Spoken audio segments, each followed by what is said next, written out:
Corona के इलाज को लेकर एक बार फिर स्वामी रामदेव विवादों में आ गए हैं। रामदेव का एक वीडियो वायरल हो रहा है। इस वीडियो में वो इलाज की एलोपैथी पद्धति को गलत ठहराते नजर आ रहे हैं। उनके इसी बयान पर विवाद शुरू हो गया है। डॉक्टरों के संगठन IMA ने प्रेस विज्ञप्ति जारी कर बाबा रामदेव के खिलाफ केस करने की मांग की है। सबसे पहले हम आपको बताते हैं कि स्वामी रामदेव ने वीडियो में क्या कहा है। मंच पर बैठे रामदेव माइक के जरिए दावा करते हुए कहते हैं, गजब का तमाशा है। एलोपैथी एक ऐसी स्टूपिड और दिवालिया साइंस है कि पहले क्लोरोक्वीन फेल हुई, फिर रेमडेसिविर फेल हुई, फिर एंटीबायोटिक फेल हो गए, फिर स्टेरॉइड फेल हो गए, फिर प्लाज्मा थेरेपी के ऊपर भी कल बैन लग गया और बुखार के लिए जो दे रहे हैं फैबीफ्लू वो भी फेल है। जितनी भी दवाई दे रहे हैं वो फेल हैं। ये तमाशा हो क्या रहा है?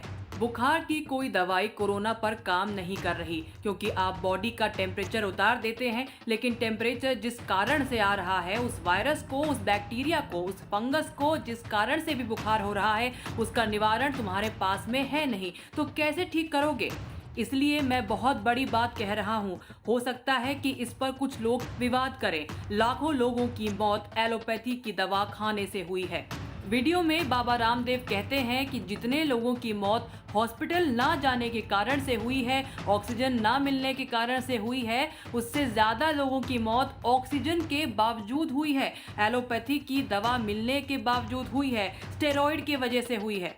लोग समझ नहीं रहे कि करें क्या। इसलिए अभी लाखों लोगों की मौत की वजह एलोपैथी है। मैं कहता हूं कि एलोपैथी पूरी खराब नहीं है। मॉडर्न साइंस का हम स्वागत करते हैं, उससे हमारा विरोध नहीं है, लेकिन उसमें इस्तेमाल किए जाने वाले अलग अलग जो मेडिसिन हैं, जो थ्योरीज हैं, फाइंडिंग्स हैं, झूठी रिसर्च है, उनका विरोध है। रामदेव ने एलोपैथी को लेकर जो कुछ भी कहा, उससे तमाम डॉक्टर और डॉक्टर संगठन भड़क उठे हैं। इंडियन मेडिकल एसोसिएशन ने इस मामले पर एक प्रेस विज्ञप्ति जारी की है। IMA ने अपने बयान में कहा कि अभी तक 1200 से ज्यादा डॉक्टर कोरोना की वजह से अपनी जान गंवा चुके हैं। बाकी सभी संसाधनों और मैन पावर में कमी के बाद भी इस बीमारी से जूझ रहे हैं। इंडियन मेडिकल एसोसिएशन ने प्रेस विज्ञप्ति के जरिए कहा, ये आधुनिक एलोपैथी पर कीचड़ उछालने की कोशिश है। योग गुरु ने कहा है कि एलोपैथी स्टूपिड और दिवालिया साइंस है। पहले वो आदरणीय स्वास्थ्य मंत्री की मौजूदगी में डॉक्टर्स को कातिल बोल चुके हैं, जहां उन्होंने अपनी वंडर ड्रग पेश की थी। ये भी एक फैक्ट है कि योग गुरु और उनके सहयोगी बालकृष्ण बीमार होने पर खुद आधुनिक मेडिकल एलोपैथी ट्रीटमेंट ले चुके हैं। अब वो ऐसे दावे इसलिए कर रहे हैं ताकि अपनी दवाइयों को बेच सके। DCGI द्वारा अप्रूव की गई रेमडेसिविर, फैबीफ्लू और अन्य दवाइयों को उन्होंने फेल बता दिया और कहा कि लाखों लोगों की मौत एलोपैथी की दवाइयां खाने से हुई है। ये बयान DCGI पर सवाल खड़े करता है, जिसके मुखिया हमारे स्वास्थ्य मंत्री हैं। रेमडेसिविर और फैबीफ्लू CDSCO द्वारा भी अप्रूव हैं।